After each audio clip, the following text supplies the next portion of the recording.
राधा राधा राधा राधा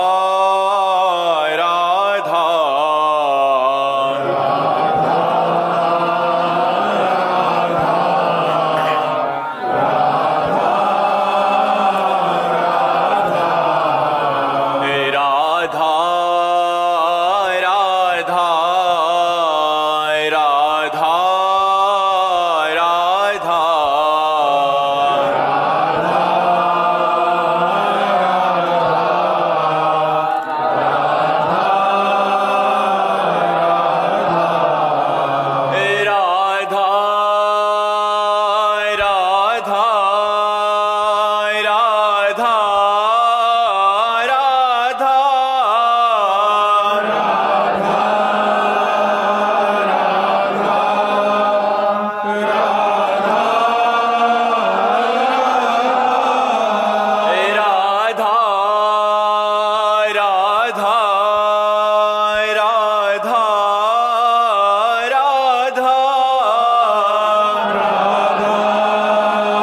राधा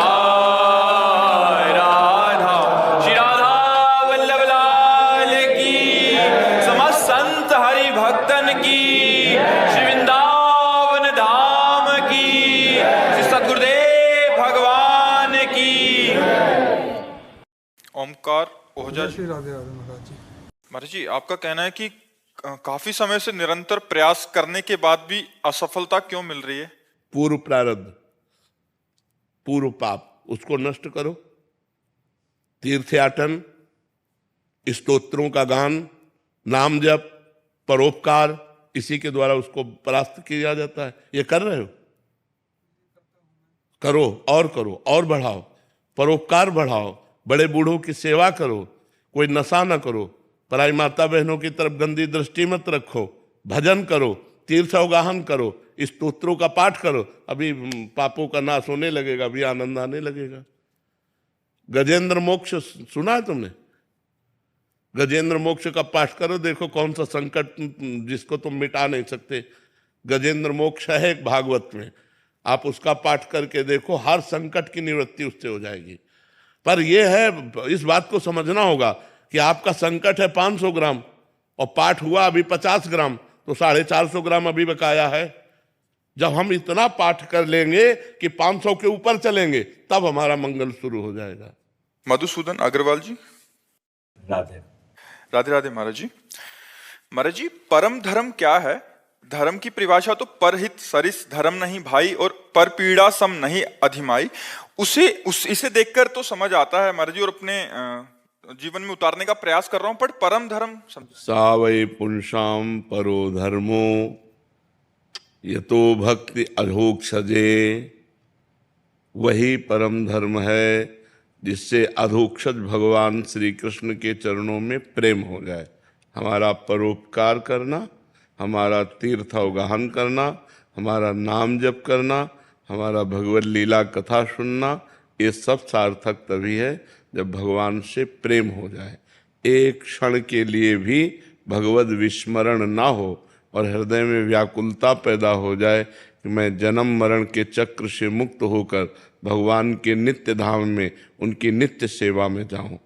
ये जो हम लोक धर्म का पालन करते हैं, इसका फल है परम धर्म की प्राप्ति। धर्मम भजस्व सततम त्यज लोक धर्मान सेवन सदा साधु पुरुषन जहि काम तृष्णाम अन्यस्य दोष गुण चिंतन मास त्यक्त्वा सेवा कथा रसमहो नितराम पिबत्वम। बोले धर्मम भजस्व सततम, सतत धर्म का ही सेवन करना चाहिए, धर्म से ही चलना चाहिए, धर्म का पालन करना चाहिए, धर्म का ही भजन करना चाहिए, अर्थात धर्म का सेवन करना चाहिए। बोले किस धर्म का? बोले त्यज लोक धर्मान, लोक धर्मों का त्याग करके भागवत धर्म का।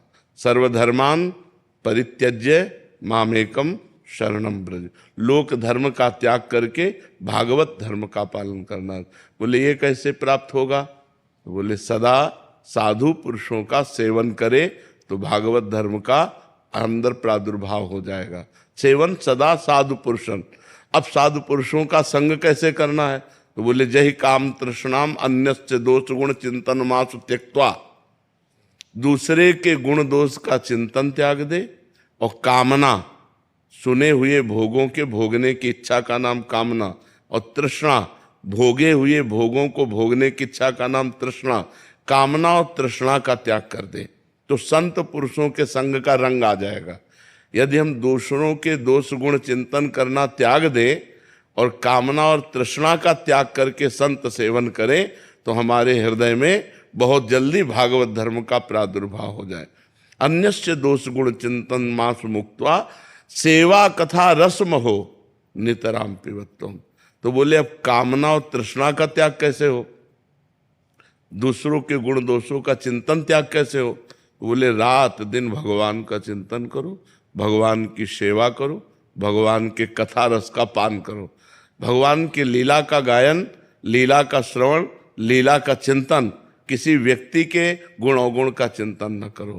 तात सुनो मायाकृत गुण और दोष अनेक, गुणया उभय न देखी, देखी सो अविवेक। इसलिए अविवेक का त्याग करके किसी के गुण दोष का चिंतन न करते हुए सेवा कथा रसम हो नितराम पिबत्वम, भगवान की लीला कथा रस का पान करो, उसी का चिंतन करो, संत महापुरुषों का संग करो, कामना तृष्णा का त्याग करो तो तुम्हारे हृदय में परम धर्म का प्रादुर्भाव। वही पुरुषाम परो धर्मो यतो भक्ति अधोक्षजे। परम धर्म वही है जिसमें भगवान श्री कृष्ण के चरणों में प्रेम हो जाए।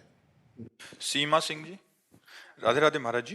महाराज जी, प्राणी मात्र से प्रेम करना और संसार को वमन की तरह त्यागना, ये दोनों एक साथ कैसे संभव? प्राणी मात्र से प्रेम नहीं करना, प्राणी मात्र में भगवत भाव करके प्रेम करना है। तो हमारा जो राग है, जो मोह है, वो नष्ट हो जाएगा। हमारी दुर्गति होती राग और मोह से। मोह सकल व्याधिन कर मूला, मोह मूल बहु शूल प्रद, यही तो हमारी दुर्गति का कारण है। समस्त प्राणियों में भगवत भाव करके जड़ चेतन जग जीव जत सकल राम में जानी, अब कोई फंसाव नहीं। और भोगों का त्याग वमन के लिए, ये प्राणी से संबंध नहीं रखता, ये वस्तु से संबंध रखता है। किसी भी वस्तु के भोगने की इच्छा या किसी शरीर के भोगने की इच्छा उसके अंदर नहीं रह जाती। जो भगवान के आनंद में, भगवदानंद में जब एक बार मन लग जाता है तो फिर इन भोगों का रमा विलास राम अनुरागी तजत बमन जिम जन बड़भागी। वो बड़भागी जन जो भगवान के जन हो चुके हैं, भगवान के निरंतर चिंतन में लगे हैं, उनको इतना भगवदानंद मिलता है कि ये विषय भोग ऐसे छूट जाते हैं जैसे बमन की तरफ कोई देखना नहीं चाहता, ऐसे वो भोगों की तरफ देखना भी नहीं चाहेगा। भोगने की तो बात जाने दो। तो प्राणी संबंध और भोग संबंध, ये दोनों डिपार्टमेंट अलग अलग हैं। हमारी दृष्टि सर्वत्र भगवत भाव से हो तो हम समस्त प्राणियों में भगवान का चिंतन करते हुए, भगवान का दर्शन करते हुए व्यवहार करेंगे, कभी फंसेंगे नहीं। हम फंसते हैं व्यक्ति वस्तु स्थान के चिंतन से। भगवत चिंतन मुक्त करता है, फंसाता नहीं है। और भजन का फल होगा जब आपके अंदर भगवदानंद आएगा, तब विषय बमन की तरह त्याग होगा। तो इस बात को आप समझें, वो दो बातें हो गई, एक बात नहीं है। फारूक कबीर जी, महाराज जी, मनुष्य का ऐसा कौन सा कर्म या चरित्र गुण है जिससे परमात्मा सबसे ज्यादा प्रसन्न हो? ऐसा कोई कार्य जो एक मनुष्य दूसरे मनुष्य के लिए करे जिससे भगवान राजी हो जाए? बस इसी से। उस कार्य का कोई नाम नहीं है। किसी का एक्सीडेंट हो गया, आप जैसे अपने भाई का एक्सीडेंट हुआ तो कैसा लगेगा, अपने पुत्र का हुआ तो कैसा, हम तुरंत उसमें इन्वॉल्व हो, तुरंत हम उसमें, कोई भूखा है हम अपने हिस्से का भोजन दे दें, कोई सर्दी से कांप रहा है हम अपना वस्त्र उतार के दे दें। कोई बीमार है, आज हम मनोरंजन में पैसे नहीं खर्चा करेंगे, आज हम बीमार को दे देंगे। परोपकार ये भगवान को बहुत पसंद है। सबसे ज्यादा पसंद भगवान की बात है कि परोपकार करना। जटायु जी से कह रहे हैं, ये हमारी कृपा से तुम्हें सदगति नहीं प्राप्त हो रही, ये तुम्हारे कर्म से प्राप्त हो रही। जो तुम सीता जी की रक्षा के लिए अपने प्राणों की बाजी लगा दी, यही कर्म तुम्हें परम पद में पहुंचा रहा है। तो परहित सरिस धर्म नहीं भाई।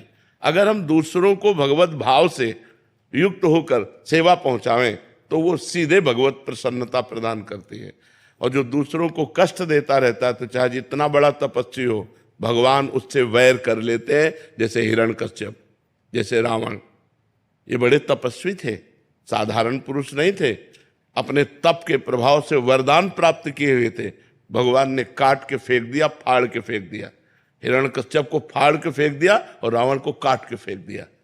तो जो दूसरों को दुख पहुंचाता है, चाहे जितना बड़ा तपस्वी, बलवान, विद्वान, चाहे जितनी आराधना करता हो, उसका परिणाम विनाश ही होगा। और जो दूसरों को सुख पहुंचाता है, चाहे छोटी छोटी बात से ही हम बहुत मृदु बोले। हमारे पास जो धन है, वो वाणी है, वो तन है, वो मन है और जो वस्तुएं हैं, तो हम पहला सबसे ज्यादा मृदु वाणी बोले, किसी को दुख ना पहुंचे। दूसरा, हम तन से वही कार्य करें जिससे दूसरे को आनंद मिले, दूसरे को सुख पहुंचे। हम मन से वही संकल्प करें जिससे दूसरों को लाभ मिले। दूसरों, खुद को ठगा लो और दूसरों को, तो आपको परम लाभ मिलेगा। दूसरों को सुख मिला आपको ठग के, तो आपको जो देगा मालिक, तो इन ठगने वालों से कोई फर्क नहीं पड़ता। इसलिए तन, मन, धन, वचन, इनके द्वारा हमारा उद्देश्य बन जाए कि किसी भी प्राणी को कष्ट नहीं देंगे, बस भगवान प्रसन्न हो गए। अब देखो कैसे कैसे लोग निर्दयी होते जाते हैं। पराई बहन बेटियों के साथ दुर्व्यवहार करके काट देना, मार देना, यहाँ पशुओं को भून भून कर खाना, काटना, उबाल। अब ये सब दुर्गति होने वाली है इन लोगों की। ये जितने ऐसे आचरण करते हैं, ये सब यहाँ जलेंगे और नरक में जलेंगे, तब जाके पवित्र होंगे। फिर पशु पक्षी भूत प्रेत की योनियां प्राप्त होंगी। इसलिए मनुष्य योनि जो मिली है, वो परोपकार करने के लिए मिली है। परहित सरिस धर्म नहीं भाई। दूसरों को सुख पहुंचाओ, इससे बड़ा कोई धर्म नहीं है। यही भगवत भाव से, इसी से भगवान प्रसन्न हो जाते हैं। हरीश कुमार अग्रवाल जी। राधे राधे राधे महाराज जी। महाराज जी, वर्तमान में मैं समस्त पारिवारिक उत्तरदायित्वों से निवृत्त हो चुका हूँ। विगत 1 वर्ष से आपकी एकांतिक वार्तालाप का श्रवण कर रहा हूँ। मेरी माता एक संत सेवी, भगवत भक्त एवं साधा जीवन व्यतीत करने वाली और साधना में रत थी। मुझे स्वामी श्री राम सुखदास जी महाराज जी और पूज्य नारायण दास जी भक्सर वाले मामा जी के दिव्य संस्कार विरासत में प्राप्त हुए। अब मैं भगवत प्राप्ति की दिशा में गंभीर प्रयास कर रहा हूँ, किंतु सामाजिक तथा पारिवारिक वातावरण बारंबार मेरे मन को विक्षिप्त कर रहा है एवं साधना में विघ्न उत्पन्न कर रहा है। इसीलिए बरबस राज सुतहि नृपदीना और हरि हित आप गवन बन कीना। जब श्रवण समीप भये श्रुत केसा, मनो जरठपन अस उपदेशा।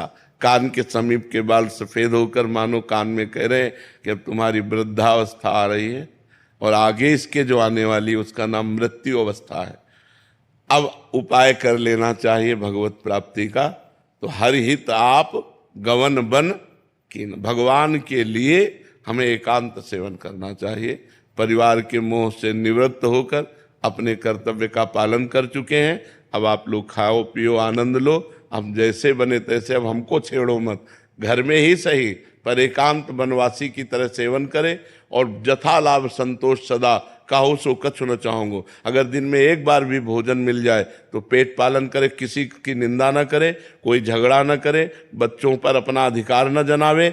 जो हमें भिक्षा की तरह मिल जाए उसे खाएं और रात दिन भजन करें, तो घर में रहते हुए भी वो सन्यासी को जो गति प्राप्त होती वही गति प्राप्त हो सकती। अब आज का समय बाहर भागने का नहीं रह गया है। बाहर आश्रमों में जाओगे तो सब अर्थ प्रधानता रह गई है। वो बहुत कलयुग का प्रभाव बढ़ता चला जा रहा है और अर्थ की आवश्यकताएं इतनी बढ़ गई।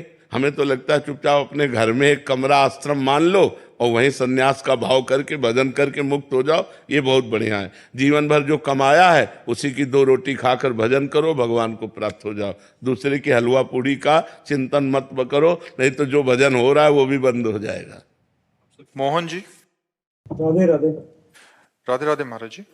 महाराज जी, आप कह रहे हैं कि आप एक रविंद्रनाथ ठाकुर जी का एक विचार पढ़ा था इन्होंने, तो वो मानवता की सबसे बड़ी विजय एक दूसरे के प्रति प्रेम सहानुभूति है, ना कि युद्ध और विभाजन में है। महाराज जी, आज के समय में हम ये अनुभव कर रहे हैं कि समाज में वैमनस्य, संघर्ष, मतभेद और भेदभाव की भावना दिनों प्रतिदिन बढ़ती जा रही है। मनुष्य मनुष्य के बीच दूरी बढ़ती जा रही है। प्रेम, करुणा, सहिष्णुता जैसा जीवन मूल्य पीछे छूटता जा रहा है। महाराज जी, ऐसे में आप आज क्या ये जागृत हो सकता है फिर से ये सब? जब तक बेविचार और व्यसन 2 पर अंकुश नहीं होगा तब तक प्रेम और करुणा ये कागज में लिखी रह जाएगी, हृदय पे नहीं आएगी। क्योंकि बेविचारी पुरुष, अपने प्राणों का पोषण करने वाला पुरुष, व्यसन करने वाला पुरुष, ये हिंसा, वैर, आसक्ति, कामना इन्हीं में भ्रमित होगा। और करुणा और प्रेम ये तो भागवतिक है। भगवान अद्वेष्टा सर्वभूतानां मैत्रः करुण एवच निर्ममो निरहंकारा सम दुखा सुखा क्षमी। ऐसा भगवान को बहुत प्यारा होता है, जो किसी में दोष दर्शन नहीं करता, किसी से द्वेष नहीं करता और सबसे मित्रता का व्यवहार रखता है और सबसे करुणा का व्यवहार करता है और ममता रहित है। मित्रता करते हुए ममता रहित है और करुणा करते हुए अहंकार रहित है और क्षमावान पुरुष, ये मुझे बहुत प्रिय है, भगवान श्री कृष्ण कहते हैं। तो ये जो स्थिति करुणा की है, अगर करुणा हो तो व्यभिचार बंद हो जाए। माताओं बहनों के साथ राक्षसी व्यवहार नौजवान लोग करते हैं, मार देते हैं। धन के लिए, व्यसन करने के लिए धन चाहिए और धन के लिए चोरी, हिंसा, छल कपट, मतलब कितना मानो गिरता चला जा रहा है।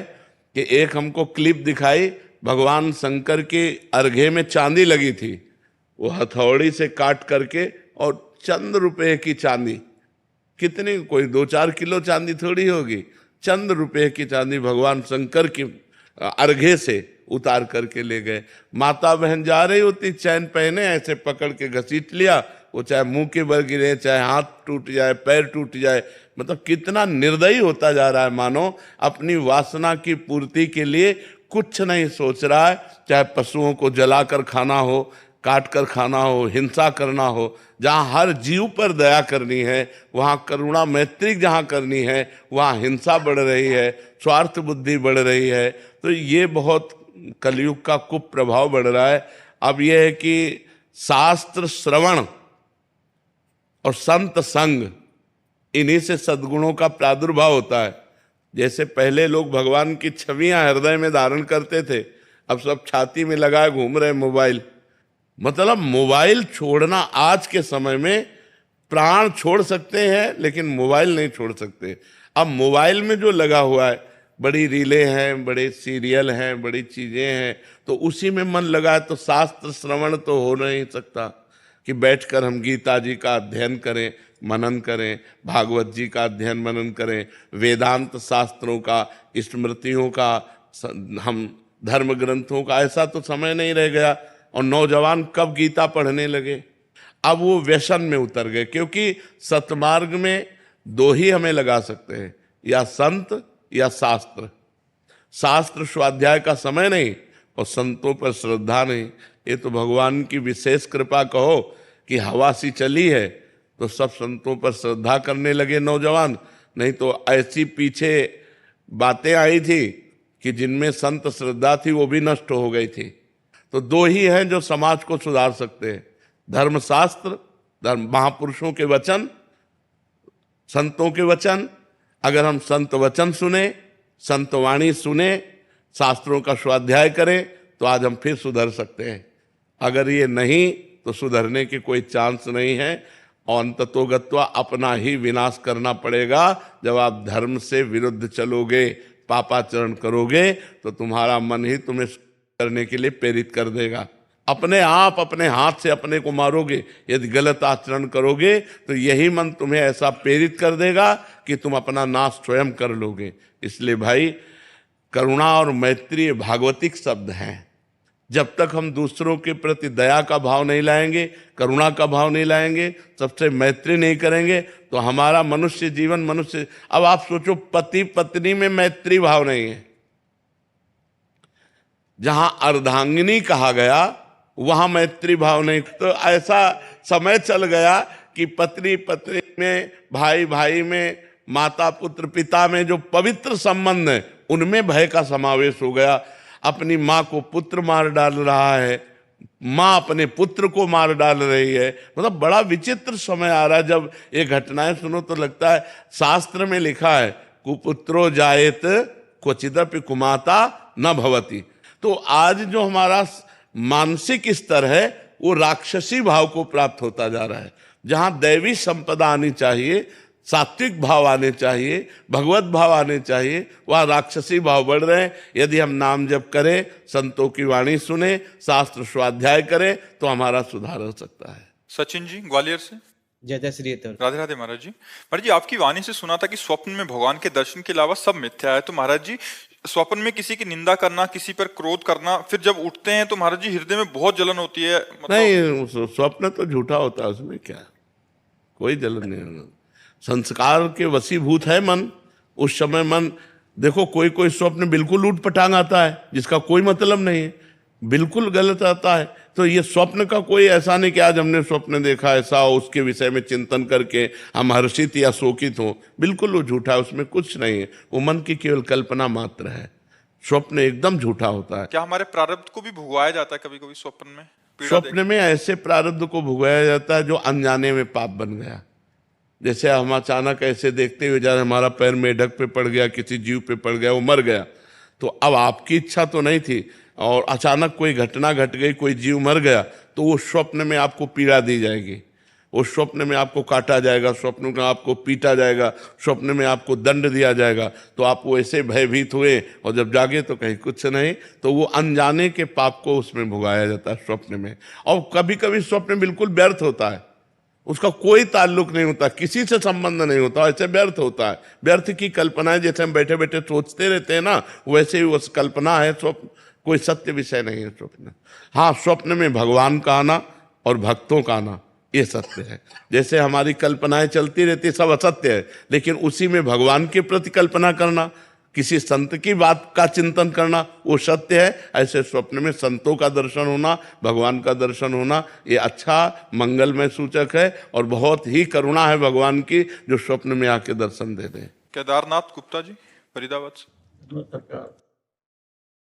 महाराज जी राधे श्याम सीताराम। महाराज जी, जब से मेरे परम पूज्य गुरुदेव भगवान श्री बक्सर वाले मामा जी का नित्य लीला में प्रवेश हुआ, तब से मैं अपने आप को अनाथ महसूस करता हूँ। कुछ समझ नहीं आ रहा महाराज जी, मेरी समस्या का निवारण करें। वैसे प्रगट में गुरुजनों का अंतर ध्यान हो जाना दुर्भाग्य ही है हमारा कि हम उनको प्रगट में नहीं देख सकते, पर सौभाग्य है कि उनके द्वारा हमें नाम मंत्र मिला है। गुरु का स्वरूप जो नाम है, जो मंत्र है, वही है। ये जो रूप है ये तो नाशवान है, लेकिन गुरु के द्वारा जो नाम मंत्र मिला है, हम उसी को गुरु का स्वरूप मानकर निरंतर सुमिरन करें तो जहां गुरुदेव हैं वहीं हम पहुंच जाएंगे।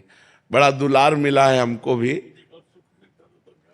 हाँ, वो प्रगट का सुख तो एक सीमा में है, प्रगट का सुख एक समय की सीमा में है। जैसे आज आप बैठे जो आनंद ले रहे हैं, हो सकता है कि कल ना मिले। ये जो शरीर है ये नाशवान है, अब कब कहाँ कैसे क्या लीला बन जाए। तो प्रगट में तो जो आनंद मिलता है संतों से, वो तो जब अंतर ध्यान हो जाते हैं तब वो आनंद तो नहीं रहता, पर आनंद की डोर पकड़ा जाते हो। उनके जो वचन हैं अगर हम मान लें तो हमें परमानंद की प्राप्ति हो जाए। जो आनंद सिंधु भगवान है वही गुरुदेव हैं, और उन्हीं की प्राप्ति के लिए जो हमें नाम मंत्र मिला है, यदि हम उसका निरंतर चिंतन करें तो हमें गुरुदेव के प्रगट आभाव का जो अनुभव होता है ये हट जाएगा। नाम मंत्र ही गुरुदेव का साक्षात स्वरूप है। और प्रगट शरीर तो नाशवान है, किसी भी संत का हो वो आज नहीं तो कल नष्ट होना ही है, पक्का समझ लीजिए। तो खूब नाम मंत्र जप करो, और जैसे देखा था वही भाव, वही दुलार बार बार उनके सोचो तो आपको सुख मिलेगा कि हमारे गुरुदेव हमको ऐसे प्यार करते थे, ऐसे बुलाते थे, हमारे गुरुदेव ऐसे बैठते थे। ध्यान मूलम गुरु मूर्ति, पूजा मूलम गुरु पदम, मंत्र मूलम गुरु वाक्यम और मोक्ष मूलम गुरु कृपा। अनघा जी। राधे राधे। राधे राधे महाराज जी। महाराज जी, मैं जब भी कुछ करती हूँ, कोई भी काम करती हूँ, तो हमेशा मन में शंका रहती है, मैं सही कर रही हूँ या गलत। मेरे आत्मविश्वास में कमी लगती है महाराज जी, इतना ज्यादा हो जाता है कि अगर मैं नाम जब भी करूँ तो शंका रहती है कि मैं पूरे भाव से कर रही हूँ या नहीं। महाराज जी, इसका समाधान आप बता। तो भाव हो या ना हो, नाम जप में संशय मत करो। भाव कुभाव अनखालसहु, नाम जपत मंगल दिश दसहु। यदि नाम जप करोगी तो ये संशय भी नष्ट हो जाएगा। भगवान के नाम में अपार सामर्थ्य है। आप खूब नाम जप करो, और नाम जब मन ऐसा कहे कि ये श्रद्धा से नहीं हो रहा, ये भाव से नहीं हो रहा, तो फल तो बराबर मिलेगा। हम श्रद्धा से जहर खाएं या श्रद्धा से खाएं, मर तो जाएंगे ही ना। हम प्यार से अग्नि को छुए या जबरदस्ती छुआ दिया जाए, वो जला तो देगी ना। जिसका जो प्रभाव है वो अपना करके ही रहता है, तो नाम का प्रभाव क्यों नहीं करेगा? वो तो सच्चिदानंदमय है। भाव कुभाव अनखालसहु, नाम जपत मंगल दिश दसहु। राघव जी। राधा वल्लभ सिंह। श्री हरिवंश महाराज जी। महाराज जी, नित्य श्री रामचित मानस जी एवं श्री विनय पत्रिका जी का लयबद्ध विधि से गायन की क्या महिमा है महाराज जी? आपका तो जीवन ही ये रहा है महाराज जी पूर्व में। भगवान के आनंद में डूबना। जब हम ऐसे गायन करते हैं तो बहुत समय बाद उसका प्रभाव होगा, लेकिन जब हम राग से गायन करते हैं, संगीत के साथ गायन करते हैं, तो उसका तत्काल लाभ मिलता है कि हम झूमने लगते हैं, हमारा मन उसी में लगने लगता है, आनंदित होने लगता है। और गाते गाते जब हृदय पवित्र हो जाएगा तो सामने रूप दिखाई देता है। जो हम लीला गा रहे हैं वही लीला का चिंतन होने लगता है, फिर वो भगवान के प्रेम में मतवाला हो जाता है। लीला गायन का सीधा फल है मोह का नाश होकर भगवान की प्राप्ति होना। खूब भगवान की लीला का गायन करें। हमें तो ऐसा सौभाग्य मिला है कि सुबह 4 बजे बैठ गए और दिन के 2 बजे उठे। बालकांड, अयोध्या कांड, 2-2 कांड एक पूरे करके तब फिर लघु शंका के लिए उठे। अब नई अवस्था थी ना, तो खूब भगवान ने आनंद दिया है। खूब गायत्री जी का पुरस्चरण और सब अनुष्ठान सब खूब। अब पूरा जीवन हो गया। अब 13 वर्ष की अवस्था से लगे अब 55-56 वर्ष की अवस्था होने जा रही है। अब आज सुविधा हुई है, आज लोगों का सानिध्य मिला है। नहीं, हमने जीवन में कभी 2 आदमी खड़े होकर बात नहीं की। गंगा का किनारा, एकांत सेवन, अपने काम से मतलब। आज तक हमारा कोई दोस्त नहीं है पूरी सृष्टि में। जब दोस्त नहीं तो दुश्मन की क्या बात है।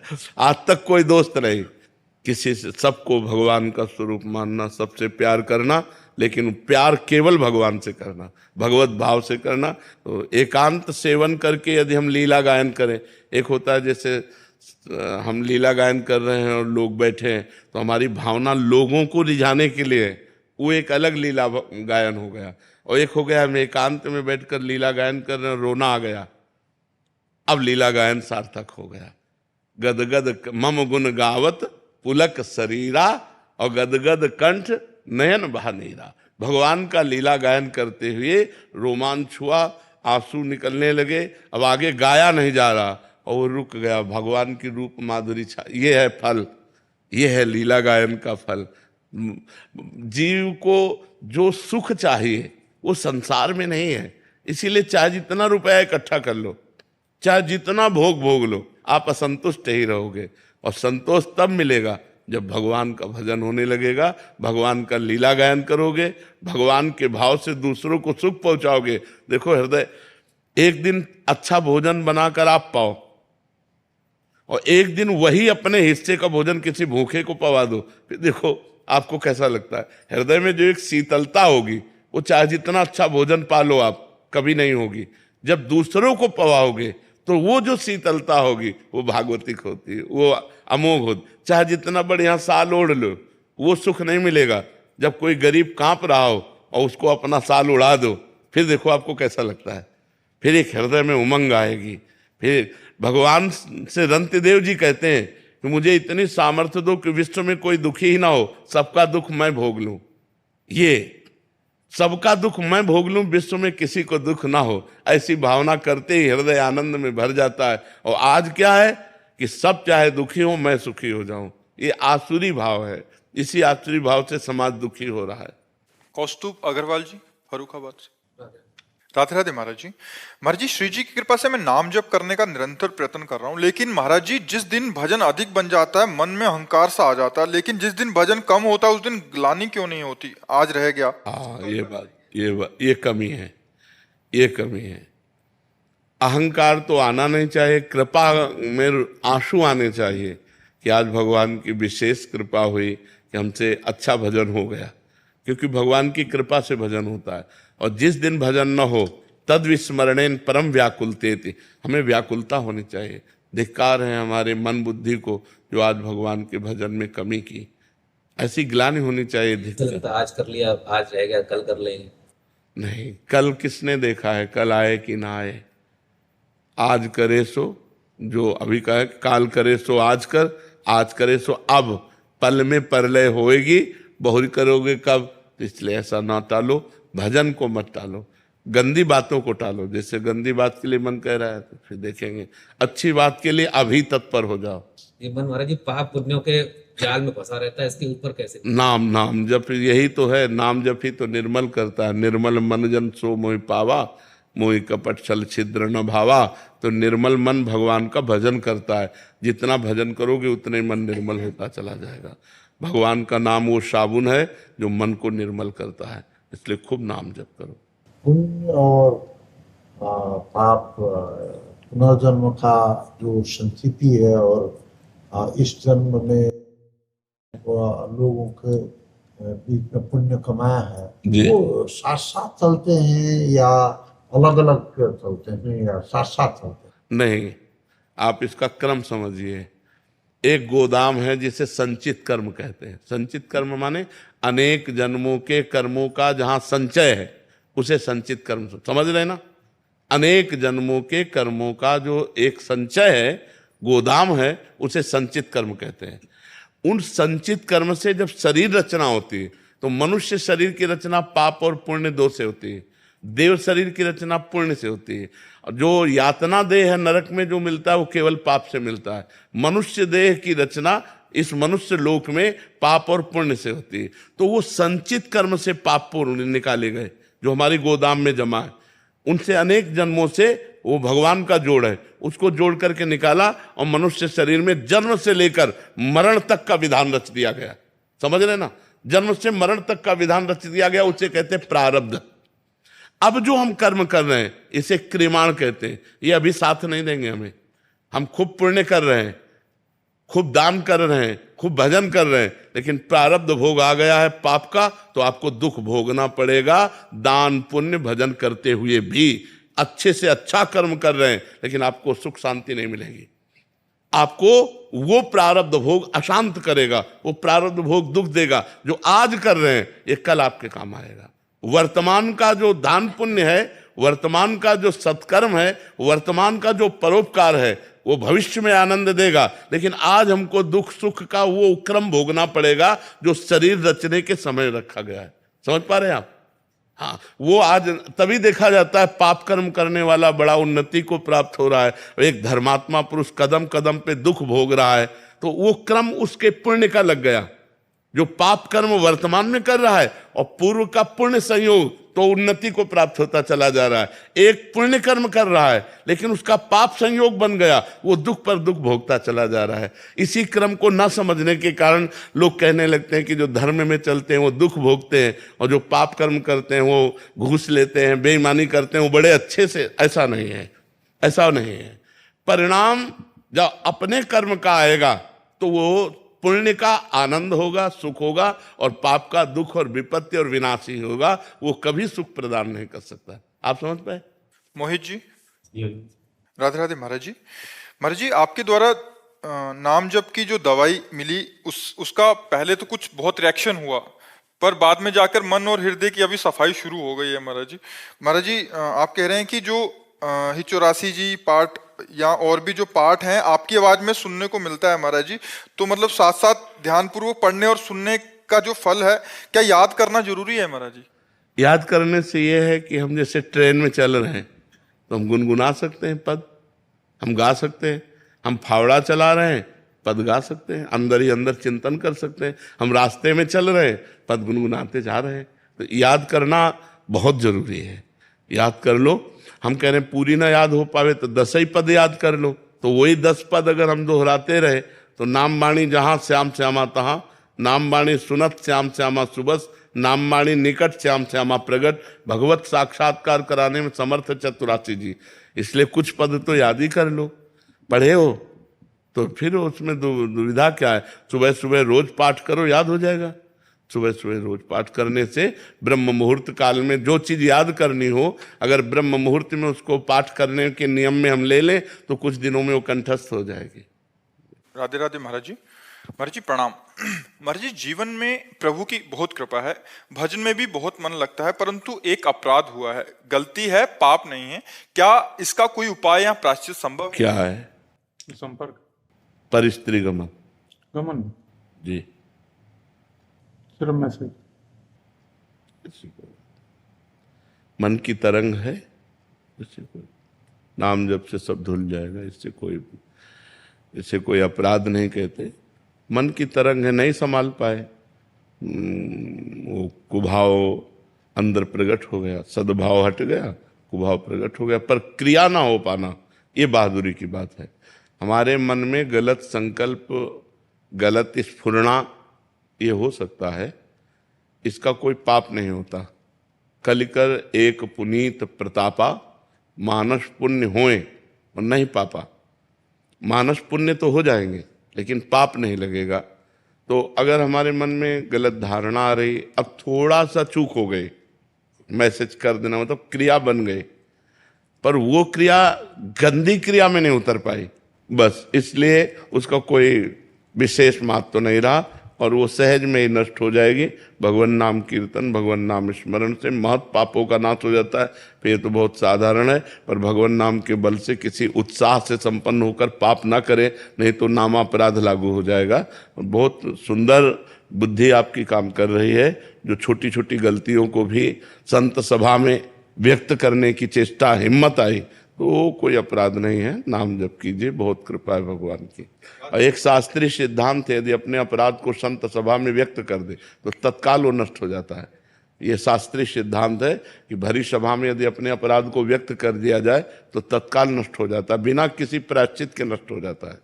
राधे राधे महाराज जी। महाराज जी, मैं 1 साल से अपनी माँ के कहने पर आपको यूट्यूब के माध्यम से सुन रही हूँ। आपकी कृपा से सभी बुरे आचरण छूट गए हैं, लेकिन आज भी जिस जगह से में या हालात में अकेलापन महसूस होता है, तब मेरे मन गलत संगत और गलत आचरण की ओर आकर्षित होता है। ऐसे में नाम जप और आपकी वीडियो सुन लेती हूँ तो थोड़ा सा ठीक होता है, बट 1-2 बार फिर से गलत कर बैठती हूँ, फिर गिल्टी फील होती है, रोना आता है। महाराज जी, ऐसे में खुद को हिम्मत कैसे दूं? मैं बुरी चीजों से छूटना चाहती हूँ, बचना चाहती हूँ। वैसे बुराई से बचने के लिए, अकेलापन दूर करने के लिए एकमात्र भगवान से प्रेम होना है। पूरा जीवन हो गया, बच्चापन से बाबा जी बने थे, आज तक हमारा कोई दोस्त नहीं है, कोई नहीं है। और संभाल करके भगवान ऐसे जीवन व्यतीत करवा दे कि जीवन में कोई दोस्त न रहे। मेरे तो गिरधर गोपाल दूसरों जब भगवान से प्रीति होने लगती है तो किसी की आवश्यकता, सच्ची मानिए, हम जब ऊपर से एकांतिक के लिए नीचे आते हैं तो एक बार हमारा मन, जो मंत्र चल रहा है, जो नाम चल रहा है, जो भगवत चिंतन चल रहा है, उसको छोड़कर मैं बात करूं जाके, पर लगता है नहीं, समाज हित के लिए भगवान ने बैठाला है तो चलो प्रश्न उत्तर करते हैं चल करके। हमारा मन समाज में राजी नहीं, तुमसे सच्ची कहते हैं, एकांतवासी रहा है मन, पर इतनी देर अभी आखिरी है, जहां अभी हुआ थोड़ी देर के बाद हम एकांत हो जाएंगे 24 घंटे के लिए। जैसे अकेलापन में लगता है ना कि आपने कहा कि अकेलापन हमको गलत मार्ग में ले जाता है। अगर हम भगवान को अपना यार माने, भगवान को अपना प्यार माने, भगवान को अपना मित्र माने, तो 1 घंटे का संग भी बर्दाश्त नहीं, जबकि सत्संग है। हमारा मन हर समय अकेला रहना चाहता है, व्याकुल है। हम सौभाग्य मानते हैं जो अकेले होकर भगवान का भजन कर रहे हैं।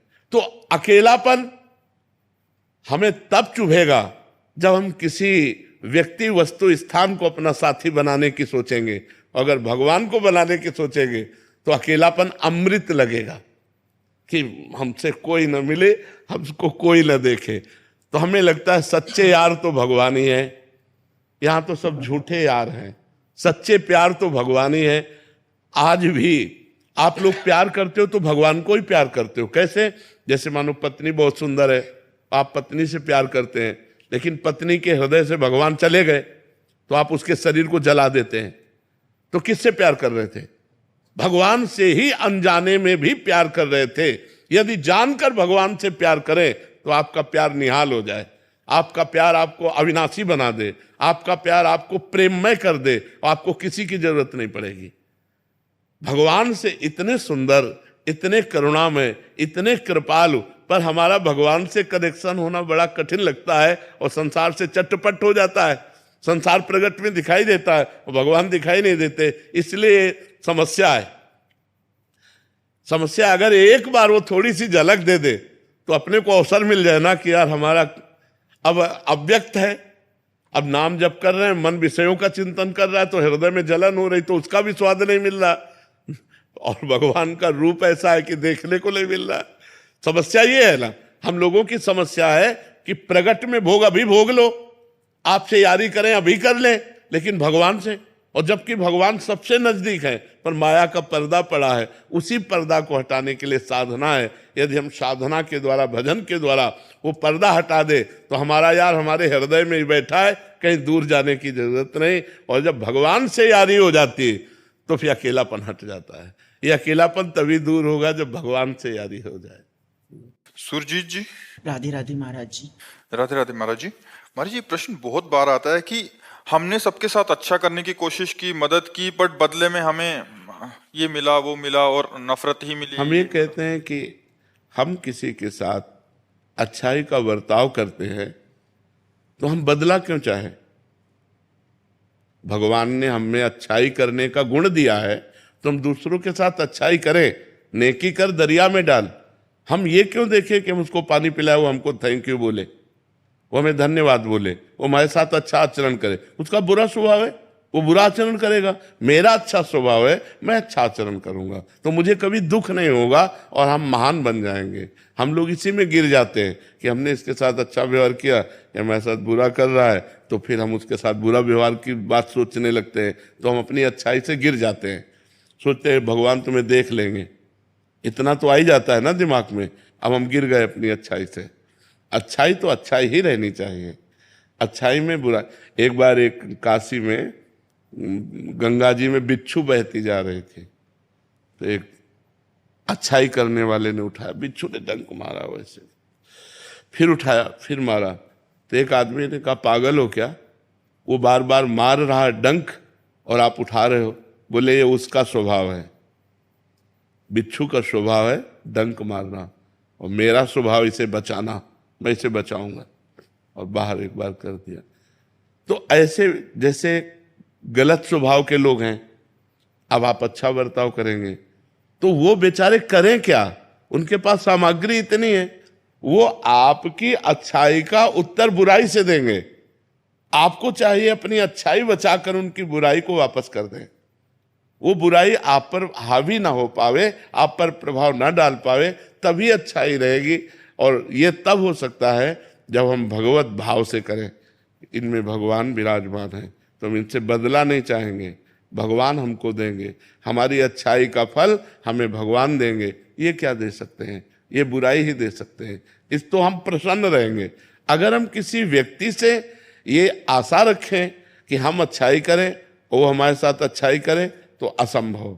ये कलयुग है, यहाँ कपट, छल, मतलब अगर आप उनकी ऐसी परिस्थिति में जब कोई सहयोग नहीं दे रहा, सहयोग दे दिया और उसको पता चल गया कि आदमी तो सरल स्वभाव का दयावान है, तो वो आपको नष्ट करने की भी सोच सकता है कि इसको फंसा लो। वो ये नहीं सोचेगा कि जब कोई साथ नहीं दे रहा था तब इस व्यक्ति ने साथ दिया, मैं कृतज्ञता प्रकट करूं। नहीं, आज का समय ऐसा नहीं। आपको बेवकूफ माना जाएगा। आप ज्यादा उदारता दिखाएंगे और ज्यादा सहयोग करेंगे तो माना जाएगा कम बुद्धि का आदमी। जी महाराज जी यही बोलते हैं। हाँ और जो छल कपट बेईमानी करे, बोले बड़े प्रवीण आदमी हैं। आज सम्मान किनका होता है? दंभी, पाखंडी, छल कपट का। और सत्य से चलोगे तो बुद्धू कहे जाओगे। दूसरे को जरूरत पड़ी अपनी जेब से निकाल के दे दिया, दूसरा भूखा है अपना भोजन दे, इसको भगवान आदर देते हैं। तो हम जब जिसको भगवान आदर देते हैं उसका कोई अनादर नहीं कर सकता, वो आगे चलकर प्रकाशित हो जाएगा। इसलिए आप भगवान से जुड़ो, इंसान की सेवा करो भगवत भाव से, बदले में उससे मत चाहो, तो आपकी अच्छाई आपको भगवान तक पहुंचा देगी। महाराज जी हम क्या चाहते हैं कि अभी हमने अच्छा किया तो अच्छे का परिणाम तत्काल अच्छा मिले, बट महाराज जी ये तो पक्का है ना कि बाद में मिलेगा हमें? पक्का 1000% पक्का मिलेगा। जब बुरे कर्म का फल मिलता है तो अच्छाई का फल क्यों नहीं मिलेगा? नहीं मिले। महाराज जी उसका रूप क्या होगा? वो इससे अच्छा होगा। जैसे हमने इनको संकट विपत्ति में सहयोग किया, तो हमारे जीवन में संकट विपत्ति जब कभी आएगी तो उस समय भगवान सहयोग करेंगे। और सबसे बड़ी बात होती है भगवान प्रसन्न हो जाते हैं, और जिस पर भगवान प्रसन्न हो जाते हैं उस पर सुर नर मुनि सब प्रसन्न हो जाते हैं। फिर उसका मंगल ही मंगल होता है, वो कभी समस्याओं में नहीं फंस सकता। देखो हम लोगों की एक अहम वृत्ति है जो इतना तो चाहते हैं कि भले आप हमारे बदले में कुछ ना करें, लेकिन मुंह पर इतनी बड़ाई तो कर दें। इतना कान सुनना चाहते, ये भी हटा दे, ये भी इच्छा हटा दे। वो बोले ना बोले, नेकी कर दरिया में डाल, मंगल हो जाएगा तुम्हारा। भगवान प्रसन्न हो गए तो सब बात बन जाएगी। महाराज जी इससे संतोष हो रहा है कि बाद में तो अच्छा होगा? बहुत अच्छा होगा, बहुत अच्छा होगा। ये जो आप कर रहे हो सरकारी बैंक में जमा हो रहा है। जैसे आप किसी को दवा दिला देते हैं, किसी की विपत्ति में सहयोग कर देते हैं, किसी को भूख मिटा देते हैं, किसी को, वो बोले ना बोले लेकिन मालिक देख रहा है ना, वो हिसाब आपका करेगा। वो हिसाब करेगा तो बहुत अच्छा करेगा। इसलिए हमें संसार से नहीं, संसार के मालिक से जुड़े रहना चाहिए, और ये सब कार्य संसार के मालिक को समर्पित करना चाहिए कि आपकी प्रसन्नता के लिए मैं कर रहा हूं, बढ़िया बात बन जाएगी। वही कार्य कर्म बन गया, और वही कार्य कर्म योग हो गया। जो भगवान को समर्पित कर दिया गया वो कर्म योग हो। कर्म योग भगवान की प्राप्ति कराता है, और जिसको भगवान मिल गए तो फिर क्या दुर्लभ रह गया, सब आनंद मिल जाते हैं। कवित्री डॉक्टर शुभम त्यागी जी। राधे राधे महाराज जी। राधे राधे महाराज जी। महाराज जी इसी को हम दूसरे ढंग से, महाराज जी ये तो हो गया अच्छाई करने वाला, इनका प्रश्न है अभी दूसरे ढंग से महाराज जी इसको। महाराज जी सरल, जो आपने अभी बताया महाराज जी, सरल सीधे व्यक्ति को संसार में कष्ट सहने पड़ते हैं, पर चालाक व्यक्ति संसार में सुख पाता है, सफल हो जाता है। नहीं, महाराज जी, सफल नहीं होता, ये गलत शब्द है। सफल नहीं होगा कभी। कोई चालाकी से सफल हो सकता है। रावण जैसा कोई चालाक पुरुष था, सब विद्याओं का ज्ञाता, परम चालाक था। कालनेम से बढ़कर कोई चालाक था? पूरी संजीवनी बूटी जैसी ही द्रोणागिरी में हर औषधि को कर दिया और साधु बनकर बैठ गया। हनुमान जी ने मार डाला, राम जी ने रावण को मार डाला, रहा न को कुल रोवन यारा। चालाक पुरुष सफल कैसे हो सकता है? नहीं, सीधा सरल पुरुष कष्ट पा सकता है, पर सफल सीधा सरल सच्चाई पर चलने वाला हो। जैसे धर्मराज युधिष्ठिर बिल्कुल सीधे थे, यहां तक इतने सीधे थे कि युद्ध क्षेत्र में कल कौन सी रणनीति है वो जाके दुर्योधन सीधे पूछ लेता था। भ्राताश्री कल कौन सा चक्रव्यूह रचना है, तो वो बता देते थे। इसीलिए भगवान 2 बैठक करते थे, एक युधिष्ठिर के साथ और एक युधिष्ठिर से अलग। युधिष्ठिर के साथ जो बैठक की वो चक्रव्यूह रचना ही नहीं होगी, क्योंकि वो दुर्योधन को पता हो। इतने सरल थे कि वो आके पूछ लेते, वो पूरी बात बता देते थे। तो आप देखो विनाश किसका हुआ?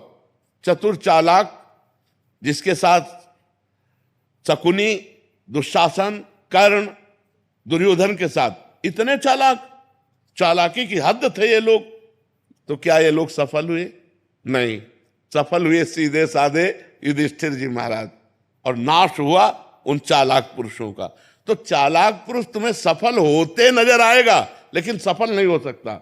सीधा साधा पुरुष तुम्हें दुख भोगते नजर आएगा, लेकिन वो दुख भोगेगा नहीं, आगे चलकर वही विजय को प्राप्त होगा। थोड़ी यात्रा ऐसी है जिसमें संशय हो सकता है देखकर कि बेईमान, दुष्ट, चालाक, कपटी पुरुष उन्नति को प्राप्त हो रहा है, और धर्मात्मा, ईमानदार दुख को प्राप्त हो रहा है। थोड़ी देर की यात्रा है, लेकिन परिणाम में जो सही चल रहा है उसका सही परिणाम होगा, और जो गलत चल रहा है उसका गलत परिणाम होगा, पक्का। आज तक की पूरा सृष्टि का विधान ऐसा है। जी जी महाराज जी, लेकिन ट्रांसफर पोस्टिंग में कई बार चालाक लोग अच्छी जगह ले जाते हैं और सीधे सरल लोगों के ट्रांसफर कहीं भी। नहीं नहीं, ऐसा वो देखो, दुर्योधन राजा बना कि नहीं बना? दुर्योधन राजा कुछ दिन के लिए बना कि नहीं बना, लेकिन 100 भाई मारे गए। असली में राजा हस्तिनापुर के महाराज युधिष्ठिर ही बने। थोड़ी देर के लिए वो पद, वो दिखाई दे सकता है कि वो बेईमानी चालाकी करके फ्रॉड करके पद को प्राप्त कर ले, ऐसा हो सकता है, मान सकते हैं, उसका पुण्य उसको साथ दे सकता है, लेकिन परिणाम, जो जीवन का परिणाम है, वो ये पद नहीं है। मरोगे तो तुम्हारे साथ पद नहीं जाएगा, तुम्हारे साथ रुपया नहीं जाएगा, तुम्हारी अच्छाई जाएगी, तुम्हारे सत्कर्म जाएंगे। और ये पक्की बात समझ लो कि जनता मूर्ख थोड़ी देर के लिए बन सकती, लेकिन जब आपके आचरणों का, और भगवान ऐसी बुद्धि भ्रष्ट कर देते हैं कि खुला आचरण, उसकी गंदगी सामने आ जाती है, आदमी की इज्जत चली गई तो किस योग रह गया। तो ये पक्का समझ लो, अच्छा पुरुष और धर्मात्मा पुरुष दुखी हो सकता है लेकिन हार नहीं सकता। विजय को वही प्राप्त होगा। यत्र योगेश्वरा कृष्णो यत्र पार्थो धनुर्धरा तत्र श्री विजयो भूतिर ध्रुवा नीतिर मतिर्मम। ये निश्चित बात है, जहां धर्म है, जहां भगवान है, वहां विजय जरूर होगी। थोड़ी देर के लिए, अब जैसे 12 वर्ष का वनवास, 1 वर्ष का अज्ञातवास महाराज युधिष्ठिर को हुआ, इतने धर्मात्मा होते हुए, और ये दुष्ट लोग मौज उड़ाते रहे, लेकिन परिणाम में महाराज युधिष्ठिर ही चक्रवर्ती सम्राट बने और 100 के 100 कौरव मारे गए। तो इसलिए हमें अपने मन को धर्म में ही लगाना चाहिए, चाहे थोड़ा दुख मिले, थोड़ा उन्नति कम दिखाई दे, लेकिन आगे चलकर वो उन्नति को प्राप्त होगा। धर्मात्मा दीपक की तरह जलता है पर वो जलता रहता है, और अधर्मी हाइलोजन की तरह जलता है पर फ्यूज हो जाता है। वो एकदम चढ़ा और एकदम फ्यूज हो गया, एकदम नष्ट हो गया। धर्मात्मा पुरुष दीपक की लौ की तरह जलता रहता है और अपने घर को प्रकाशित कर देता है। इसलिए धर्म से चलो, भगवान का आश्रय लो। बुरे आचरणों से कभी किसी का कोई लाभ नहीं हुआ, थोड़ी देर लाभ होते दिखाई दिया, लेकिन परिणाम में विनाश ही होगा, अशांति ही होगी। कभी पाप कर्म करने वाला, छल कपट करने वाला सुखी नहीं हो सकता। परिणाम में थोड़े दिन तो आपको लग सकता है कि सुखी हो रहा है, लेकिन फिर ऐसा रहेगा कि मिट्टी में मिल जाएगा, रहा न को कुल रोवनिहारा। सामने से तो बहुत सुंदर दिखाई दे रहे, और पीछे जो पाप कर रहे तो मालिक देख रहा है, उसका हिसाब मालिक करेगा। मालिक की दुकान में है सबका जीवन खाता, पाई भर का भी चूक नहीं होती हमारे मालिक से। एक एक बात का हिसाब होता है। अगर हमने अंगुली भी उठाई है तो उसका भी हिसाब है कि क्यों उठाई और कैसे उठाई। परमात्मा सबको देख रहा है, इसलिए ये मत दे जानो कि कोई देख नहीं रहा है, हम अच्छाई कर रहे हैं, हमें बुराई पर बुराई मिलती चली जा रही, कोई हमारे देख नहीं, परमात्मा देख रहा है। और जो एक है कि मैं छल कपट बुराई से बढ़ रहा हूं, तो देख लेना तुम नष्ट हो जाओगे। जैसे किसी को 2 आदमी हाथ और पैर पकड़कर ऊपर 7वें खंड में ले जा रहे हो, वो सोचे मैं बड़ी मौज से जा रहा हूं, मौज से ले जा रहे हो, ऊपर से पटकने के लिए ले जाया जा रहा है। ऐसे पापी आदमी यदि बढ़ोतरी को जा रहा है तो समझो उसका नाश होने वाला है, और धर्मात्मा पुरुष दुख मिल रहा है तो समझो अब ये ऊंचाई पर चढ़ेगा। तो आज तक जो हमारा इतिहास साक्षी है, जिसमें महापुरुष गए हैं, वो मार्ग सत्य है, वो अच्छाई है, वो परोपकार है। अगर इसमें चलेंगे तो हम महापुरुषों की गति को प्राप्त होंगे, अंतिम गति हमारी सुधर जाए, यही मनुष्य जीवन का लाभ है। वाहेगुरु जी का खालसा, वाहेगुरु जी की फतेह। वाहेगुरु जी का खालसा, वाहेगुरु जी की फतेह। वाहेगुरु। महाराज जी, ये भागवत का टीका किया गीता का गुरु गोविंद सिंह साहब महाराज। अच्छा, दुर्लभ व्यवस्था जी का प्रश्न।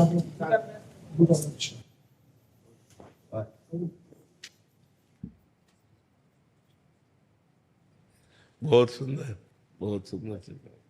दंभी जोगी इस प्रकार होता है, डिंभ जोगी है इस प्रकार, जैसे समृत का है पुकार। स्मृतियां पुकार करके कहते हैं, सब इंद्रिय संयम कर बैठे और मनमो बिखिया माही बैठे। वो दिखावे में कह रहा है कि मैं जितेंद्र, लेकिन अंदर से विषय चिंतन करता है, वो दंभी संत कहा जाता है, दंभी पाखंडी कहा जाता है। ऐसा शास्त्रों में वर्णन है। चितवे बिखिया ही को जाप, चिंतन कर रहा है विषयों का, जाप करता दिखाई दे रहा है, लेकिन लालसा विषयों की है। भोग भोग जो पालो आप, भोगो भोग जो पालो आप, वो भोगों का ही चिंतन करता है। अर्थात दम्भ रहित होने के लिए हृदय में परमात्मा का चिंतन हो, वाहेगुरु का चिंतन हो, चिंतन भगवान का हो, प्रभु का हो, परमेश्वर का हो। अब आज हमारा चिंतन ही बिगड़ गया है, तो फिर डिम्ब माने वो दम्भ हो गया, वो दम्भ हो। बहुत सुंदर टीका की। सो झूठा सुन अर्जन यार, वही झूठा है जो भोगों का चिंतन करता हुआ अपने को जितेंद्रीय दिखाता है, अपने को साधु दिखाता है, और चिंतन भोगों का करता है, वो झूठा है, वो दम्भी है। बहुत सुंदर टीका की है। महाराज जी स्वास्थ्य कहता है, कृपा है, आप कृपा, वाहेगुरु की कृपा है। राधे राधे राधे राधे राधे। महाराज जी कल्याण को 99 साल हो गए, अगला साल 100 साल होने वाला है। तो महाराज जी शताब्दी महोत्सव मनाने का विचार है। भाई जी के थाती महाराज जी आपकी कृपा है, इस संपादन का काम इस बालक को मिला हुआ है। बहुत तो महाराज जी आप शुभकामना, आपके महाराज आशीर्वाद आपका महाराज जी। भाई जी का वरद हस्त है तो चिंता मत करो। भाई जी यही कार्य संपादन करके लाखों को भगवत प्राप्त करा दिया, लाखों को भगवत प्राप्त करा दिया। तो ये जो संपादन का कार्य है ना, महापुरुषों की वाणी का चयन करके और जन साधारण में पहुंचाना, ये बहुत बड़ी सेवा है। मानो भाई जी की आपके ऊपर अपार कृपा है। आप सदैव एकाग्रचित होकर के और खूब कीजिए। ये भगवत भजन से भी बढ़कर है, क्योंकि भगवत भजन में अपना कल्याण है, और इसमें एक शब्द भी किसी जीव के पाले पड़ गया तो माया पर विजय प्राप्त करके भगवान की प्राप्ति की ओर चल पड़ेगा। इसलिए बहुत सुंदर है।